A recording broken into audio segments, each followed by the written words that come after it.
लहान मुलं अशी पालक खात नाही, त्यामुळे व्यवस्थित पाणी निथळून घ्यायचं आहे. म्हणजे एक्स्ट्रा पाणी नसलं तर जास्त पालक आपल्याला पुऱ्यांमध्ये वापरता येते. पीठ मळून झालेलं आहे. त्याला आपण तेल गरम होईपर्यंत झाकून ठेवूया.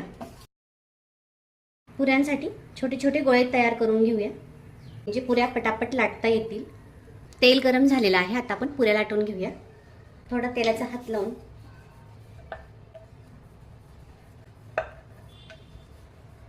अशाच सगळ्या पुऱ्या आपण लाटून घेणार आहोत. आता आपण पुऱ्या तळून घेऊया.